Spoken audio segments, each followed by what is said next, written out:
Set and ready for our co-main event of the evening. This is it. King Solomon, the Black Dragon, Renfro in the gold shorts, blue corner, representing Team Ortiz, taking on James, the loose cannon, representing Team Beta in the red corner. The loose cannon, 8 wins, 8 finishes, all in the first round. Oh, heavy hands early on from both fighters. Yeah, the only thing is Cannon's coming forward with his feet. And you think he'd want to go and sit behind that jab, and he's actually coming in, which is going to cause that problem. Yeah, when you're the taller guy and you want to maintain distance, running forward is not the way to do it. And that was a mistake he made right there. I mean, I like he was aggressive, but if you want to maintain that height advantage that he had, he should have came in just close enough, then plant his feet and then start working the jab and the kicks, not coming forward. But he's an aggressive guy, and that's sometimes the problem with, not the problem, an obstacle with fighters is you have guys of certain personalities. Obviously, James is an aggressive guy. He wants to bring the fight. So here you sit there, hey, we're going to game plan to use our height. We're going to use our reach. We're going to stay away from the shorter guy. And he's a fighter. He's a warrior. Bell rings, and he runs in there and ends up getting taken down there by Renfro, who landed a beautiful double, has him down now. He's starting to work him towards the cage. He just needs to get his head up now, which he's working on, to start going ahead and working some ground and pounding. Right now, the fact that Cannon has not opened his guard, he's in a bad spot right now. His neck against the cage, his lower back away from the cage. This is an opportunity now for Renfro to go ahead and pull his head out, keep his knees up like that right there, hips up high, and once that head pops up, he can start raining down some ground and pound. Interestingly enough, James Cannon said when it gets to the ground, he's going to show his level. He's got a very active guard usually, but King Solomon doing extremely well in negating that. Well, that wrist is available right there, and Tito's calling it out right now. See, Tito's walking him through it, And hey, Renfro, great mentality to be in the fight. Now he has that arm locked. He's trying to work on it. And now he's just grinding forward. If he can get his head up, he's got the arm locked up, and now he's trying to go to a straight arm bar. But now he's forward. This is a great position for Renfro to be in. Oh, he's looked for the armbar there, but now gives up his back. Not the worst thing, though. Yeah. He went for the armbar there for Cannon. To be able to do so allowed him to get up to his feet, skip over the top.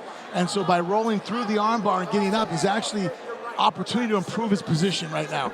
And now Renfro has to work now, not worrying about getting his head up to punch him. Now he has to worry about getting him back down to the mat. And that's why whenever you're on the ground, you always want to work the 3 S's. Sweeping, submissions, and scrambling. Most jiu-jitsu guys forget about that third one, is that right there he went for that arm bar, great submission, and then he scrambled up to his feet, which caused him to have this opportunity to possibly create distance again. Much better than what he was with his back against the cage. And of all people, having Tito as your coach, your captain there, not the guy you want to have coaching the guy against you in that position. Well said. Looking for the Kimura now is James Cannon. He's got 2 minutes and 5 seconds. Ooh, he's trying to force that round. Yeah, but you know what?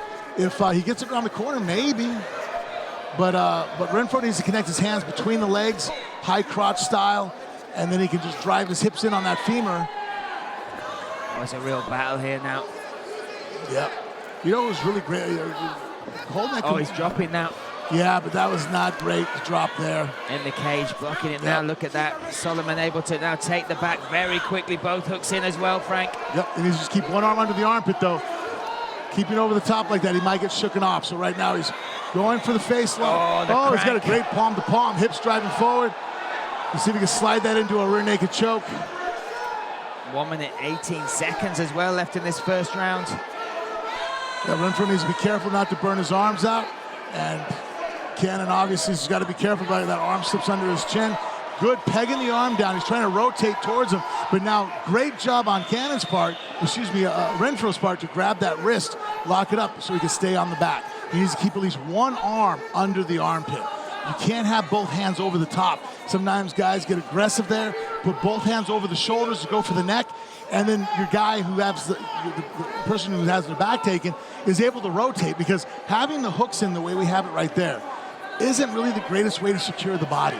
The body lock, yeah, you can put both hands over the top if you can figure 4, but when you just have your hooks in, it's not hard for the guy whose back is taken to rotate if you don't have a wrist lock. So that's why I always tell people you live and die by that, by wrist control.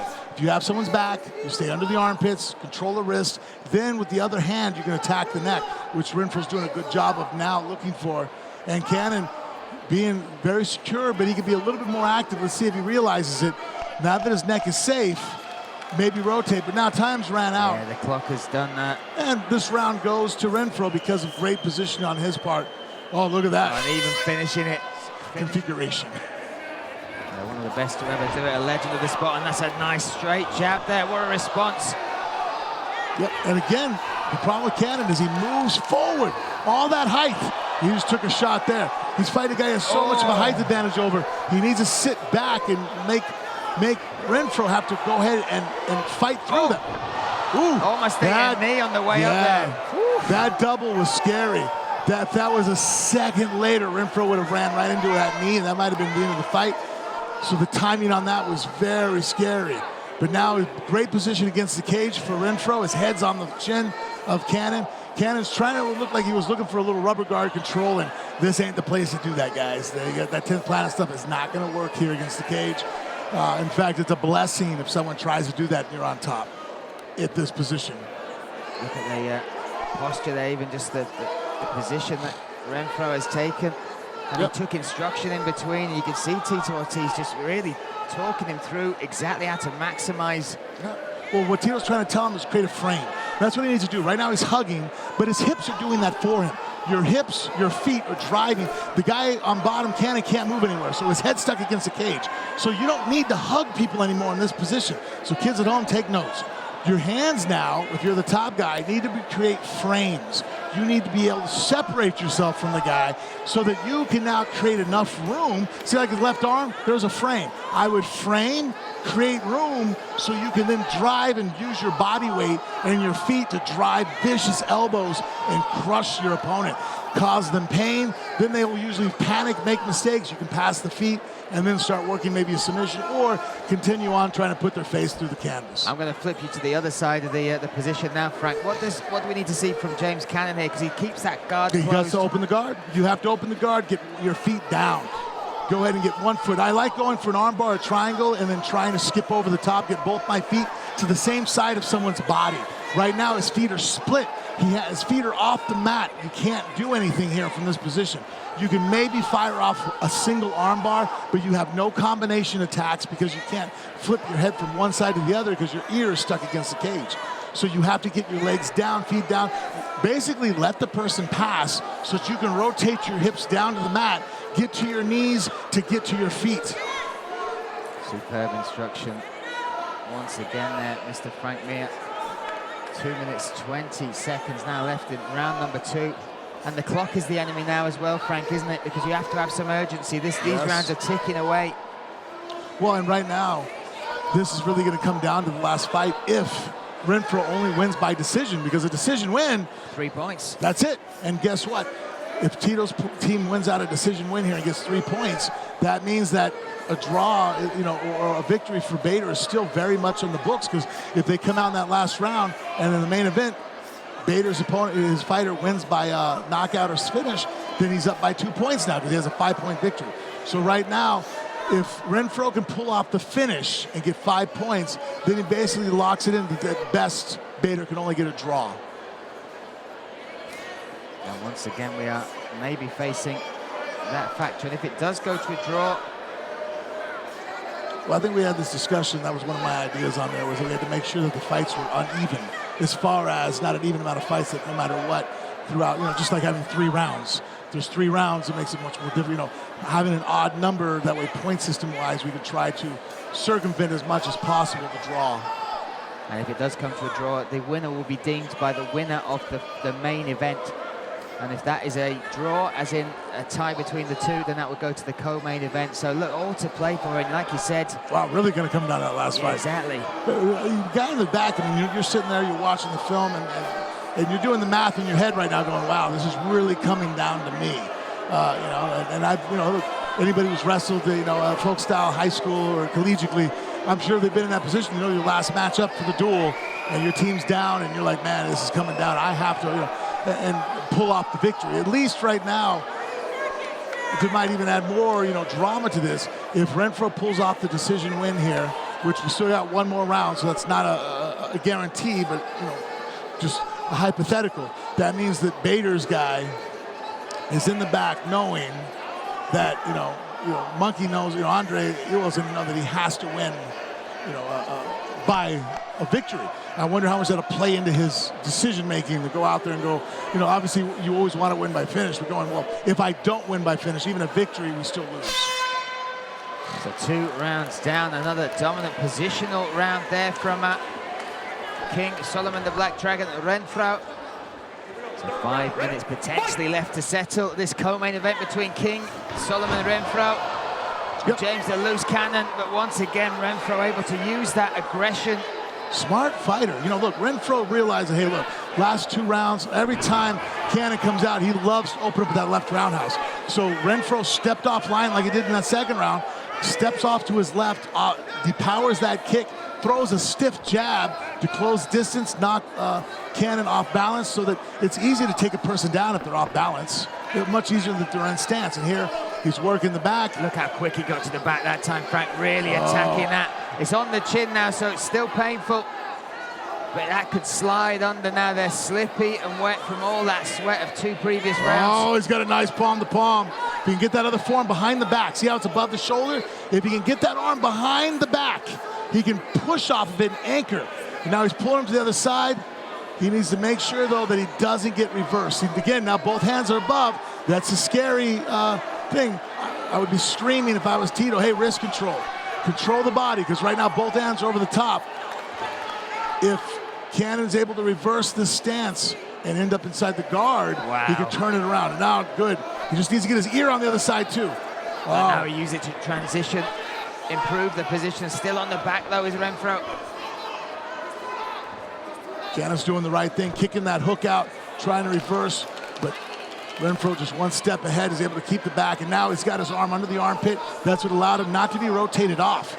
So he's on the back right now. He's working the choke again, trying to get the arm in, and both hands above. So he's going pure offense right now, going for that neck, looking for the finish. Some wild defense there from Cannon in the guard there. Very unorthodox, throwing punches up, but it's causing discomfort there for Renfro. It's bothering him. It's one of those things where it's like not necessarily in the potential of knocking him out, but it's frustrating. It's like, hey, I always make a joke. It's like almost like fighting your woman. Hold on, guys, don't take that the wrong way. You play fight with your girl, she slaps you in certain ways. You're like, all right, that's just stop. I'm gonna grab you by the wrist and throw you down. 2 minutes 45 seconds now left in the 3rd and final round of this co-main event. I like how Cannon did a good job there of trying to go ahead and work to his knees, get back up to his feet, because staying there on his back was not showing any. But there you see the wrestling abilities of Renfro. And the cardio he's come, the preparation. Yeah, he's wrestling hard. Yeah, 13 minutes into a match, right? Always looking for the buggy choke. He is. Look at that. I haven't seen it live yet done in MMA. We've been watching it done, obviously, in jiu-jitsu tournaments. I've got one in MMA over in Bahrain. At the amateur championships. But yes, yet to see one in the pro ranks. When I talked to Cannon, he did say he likes those unorthodox submissions. He likes the arm crushes, the twisters. He's got a long body for it, Sometimes there's certain things guys will come to me and go, hey, I do a lot of privates and seminars, and I have a guy ask me, hey, I want to do this. And I look at him like, well, good luck. Like, it ain't going to happen. You're not built for it, There's just certain builds that allow for certain techniques. And thinking like the Jeff Monsons and the head and arm chokes, the north-south side, the people like allows that. You to crush, Joe Stevenson. I want to do a one-arm guillotine. I'm like, well, and someone like, like James Cannon, I'm like, well, you can't. Your arms are way too long, too much space to make up for it. But you want to learn a buggy choke or some different triangles, I can show you that. And vice versa, if someone built like a Jeff Munson goes, hey, I want to be able to do a triangle. I'm all, on who? Somebody maybe weighs 120 pounds, Like, your legs are too big and short. He's got this Kimura grip once again, though, Frank. 1 minute 5 seconds for James Cannon to try and turn this around. But again, even the fact if this goes to a decision, that 3 points might not be enough. Nope. They could still turn around here. Oh, that looks like it's under the neck. Quick move there from Renfro, looking to get this submission finish. Again, he's just over the top. He's doing good with the arm under the neck. It's his support arm that keeps making the mistake of being too deep and not behind the head and behind the shoulder of Cannon. So Cannon's able to lock onto it and pull it off, and even though he's in danger and it's uncomfortable, he's not in a position, Renfro, to be able to finish off and look, you've got to constrict the blood to the brain and put yourself in an ability to do so. So whether the guy taps or not, he goes to sleep. You don't train to make people tap. Tapping is a protective mechanism in our sport so that someone can come through and avoid injury. It's never a goal. If your goal is to make people tap, you're not fighting. Oh, 10 seconds left, and this is another dominant end to the round here for Solomon. Renfro. Wow. As tough as they come, James Cannon, but as dominant a display of grappling and MMA wrestling from that guy. Yep. Super impressive, Frank. Yeah, I think that Cannon just, a victim of aggressiveness. Just came out, throwing hard leather, jumping forward, closing the distance, wanting to go in there and battle. And, and Renfro fought a very strategic MMA match. There was the armbar in the first round where he stepped over, and there, good exchanges going forward, but you see the difference. And that knee was just a second off on timing. But there, a third round opening, you saw that was the jab from Cannon that he took off an angle, and here Costa staying on top, was able to get the hooks and did a good job of getting that choking arm in. But you see right there, his right arm is way too far over the top, and Cannon's a good fighter, was able to hold on and find that basically a gap of air to make sure that he didn't get choked out, and only ended up losing 3 points for his team instead of giving up 5. Well, I'd love to hear from Ryan Bader as well before we go into this final fight, because should the decision go the way we think it should, and I can't see it going any other way, that will put Team Ortiz with 3 points from this fight, with a potential 5 points to be earned in the next one. That's great. Good respect between these two. It was really heated in the weigh-ins, but that could be the return. This could be the platform, the launch pad for the Black Dragon Renfro to get back on track. He said the universe was testing him in his last 2 fights. He has answered the question, how bad do you want it?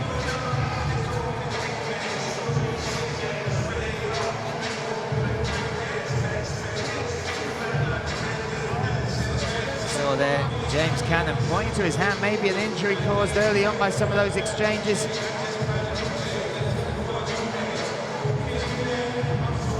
Now we wait for this, which will be our first decision of the evening here on Freedom Fight Nights 2, and leaves it all to play for in the main event of the evening. Let's bring the fighters together,